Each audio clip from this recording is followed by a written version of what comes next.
Boris Johnson is making the same mistake about the EU now as Harold Macmillan did about the European Community in the 60s, a historian suggested in a throwback report. British negotiators believe Downing Street's plan to break international law may have helped reboot the trade talks by offering Brussels a reality check about the looming danger of a no-deal scenario. The publication of the Internal Market Bill last week, under which key parts of the withdrawal agreement agreed last year would be rewritten, has enraged the EU and prompted a fresh rebellion within the Conservative Party. Brussels has set Prime Minister Boris Johnson a 3-week deadline to ditch his plans or face financial and trade sanctions, with the clear suggestion that negotiations over a future relationship will fail unless the most contentious parts of the proposed legislation are removed. However, Downing Street believes the row with the EU may ultimately prove to be a welcome disruption to the talks, which had been in deadlock throughout the summer over the most thorny issues of the government's future domestic subsidy regime and access to British waters for EU fishing fleets.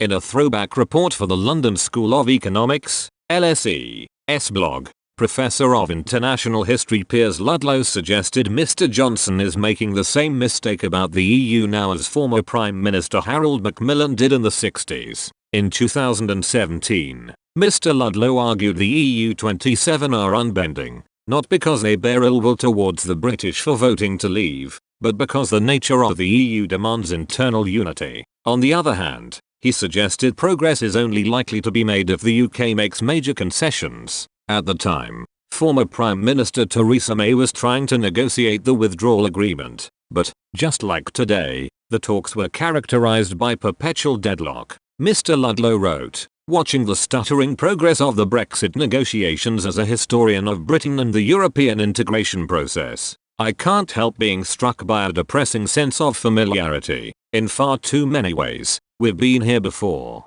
And with no period are the gloom-inducing parallels more striking than with the UK's very first attempt to join the then European Economic Community, EEC, back in the early 60s. In 1961, Britain approached the fledgling EEC with the confident expectation that the 6 member states would be so glad to have the UK join them that the negotiation would involve extensive give and take on both sides. A degree of French intransigence was expected, it is true, but Macmillan and his key negotiator Edward Heath were confident that the friendly 5 the remaining member states would weigh into community discussions on Britain's behalf. Instead, the UK negotiators watched with dismay as the 6 bound themselves with a negotiating procedure designed to maximize their internal unity and to minimize the extent to which the applicant could play upon differences of view within the EEC. This involved far more extensive discussions amongst themselves, negotiations about Britain, rather than with Britain, than two-way discussions with a country seeking to join.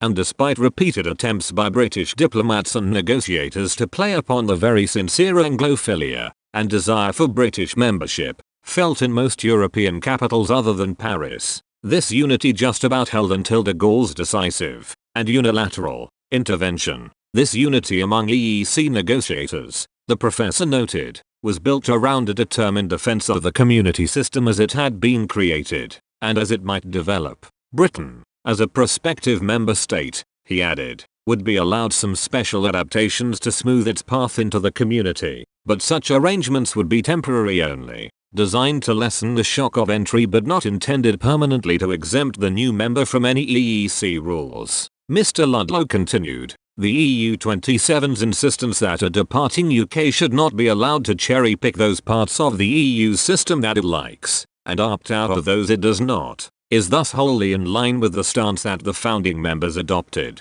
But this inflexibility and unwillingness to give ground did not reflect ill will or animosity towards either Britain or the US, any more than the EU's current rigidity reflects a desire to punish the UK for voting to leave. It is an inevitable result of the way in which a complex multilateral entity has to prioritize the needs and desires of insiders over and above those of outsiders. However well liked, the present situation, though, is much more uncomfortable and potentially painful than that of 1963, Mr. Ludlow explained. He concluded, the implications of failure are far greater. Britain's inability to join the EEC in 1963 was a hammer blow to Macmillan's government and a disappointment to many on both sides of the Channel. But ultimately it meant no more than a temporary prolongation of the status quo. and the postponement rather than the end of the UK's European ambitions. Failure now would be much more serious, confronting the country with all the economic, legal and political consequences of a cliff-edge Brexit. The British government urgently needs to stop repeating the mistakes of its predecessor over half a century ago. A breakthrough in Brussels is a national necessity, even if achieving it requires awkward and painful climb downs.